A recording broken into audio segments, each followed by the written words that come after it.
Transpetro lança em janeiro edital para a construção de 25 navios. A Petrobras Transporte, a Transpetro, pretende lançar em janeiro do ano que vem um edital para a contratação de 25 navios que serão construídos no Brasil, para ampliar sua frota própria. O anúncio foi feito pelo presidente da companhia, Sérgio Bassi, na abertura do Naval Shore em 2023, no Rio de Janeiro. Os objetivos são atender prioritariamente a holding Petrobras, contribuindo para reduzir os custos de enfrentamento e fortalecer o protagonismo da Transpetro na retomada da indústria naval brasileira. Bassi disse que para tornar a indústria mais forte é necessária uma política de Estado de longo prazo, que inclua linhas de crédito acessíveis, regras adequadas de conteúdo local e encomendas públicas e privadas perenes. Estamos desenvolvendo, conjunto com a Petrobras, o programa TP25, que prevê a contratação de pelo menos 25 embarcações para cabotagem, apoiando dessa forma a direção de encomendas de médio e longo prazo no Brasil, explicou. Deixa eu fazer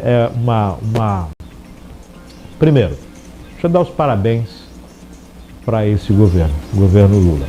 Eu vou dizer por quê.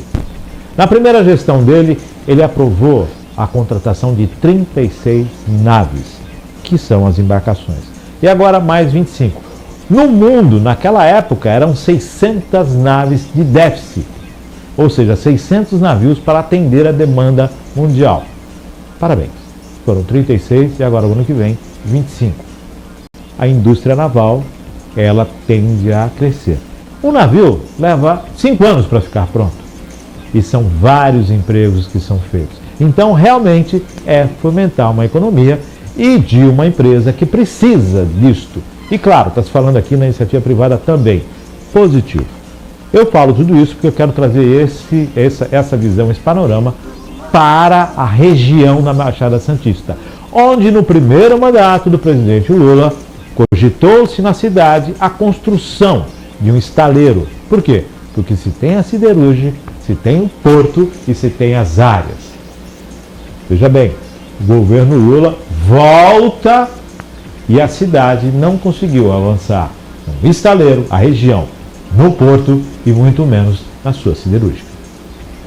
Então, como nós vamos falar com um Estado que é a locomotiva do país, possa estar de costas para um investimento como esse?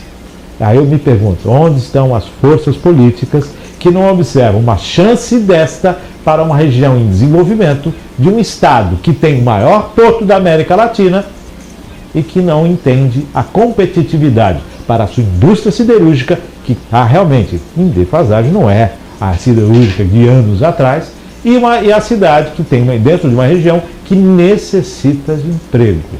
Vocês imaginam, o contrato de 2 navios desse, dentro de um estaleiro, a construção de um estaleiro na região da Baixada Santista, isso quantos anos de emprego nós não estamos falando? Pois é. Essa é uma medida que fica como exemplo de como realmente investir sério, não é? E gerar emprego. Para a coisa andar, para o país funcionar, isso sim são medidas que vão trazer emprego, vão trazer investimento, que vai melhorar, principalmente aqui a nossa região. Dito isso, não vou me atrever aqui a tecer maiores comentários. Não, fica à vontade, Denise. Dito isso, eu tenho ao meu lado o nosso mestre em Direito Marítimo, o Dr. José Luiz, então fico aqui, vou me recolher aqui a minha insignificância e ele vai falar disso melhor do que ninguém aqui. Imagina, não por isso. Eu penso que é fazer jus a um tributo que já é cobrado de todos os armadores no Brasil e todo mundo que movimenta cargas no Brasil, que é o adicional de frete para a renovação da marinha mercante. Esse dinheiro precisa ser investido. E você contratar tudo isso é realmente muito positivo. Meu medo é, Márcio, como você bem citou, que daqui a alguns anos a gente chegue e fale assim, poxa, mais uma vez a chance foi perdida. Não se investiu para se gerar empregos, não se investiu para fazer nada. Então o potencial mais uma vez existe.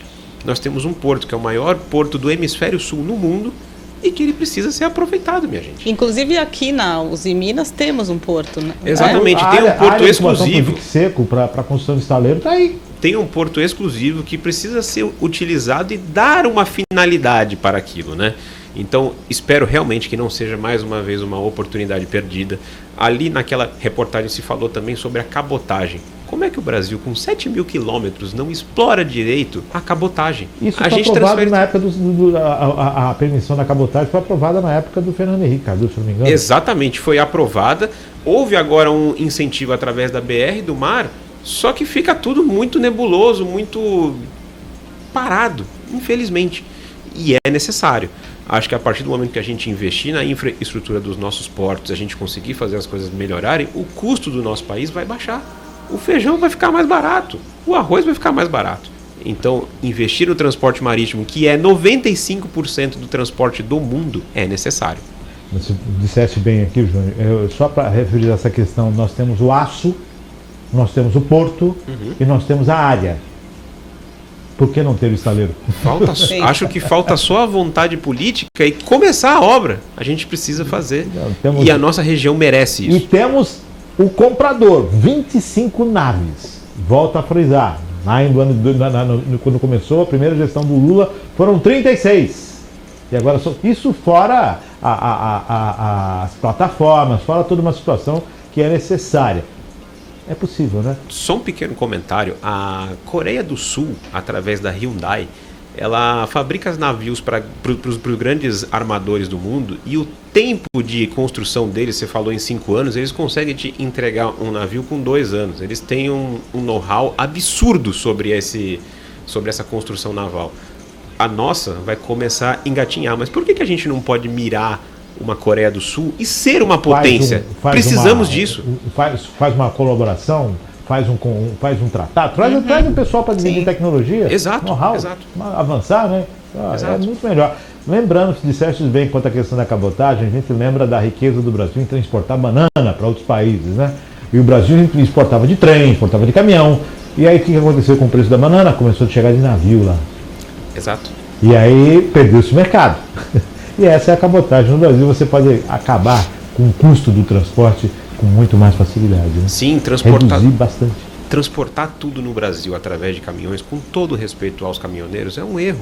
Infelizmente é um erro. A gente precisa dividir, e existe mercado para essa divisão, tanto por modal ferroviário como principalmente por modal marítimo.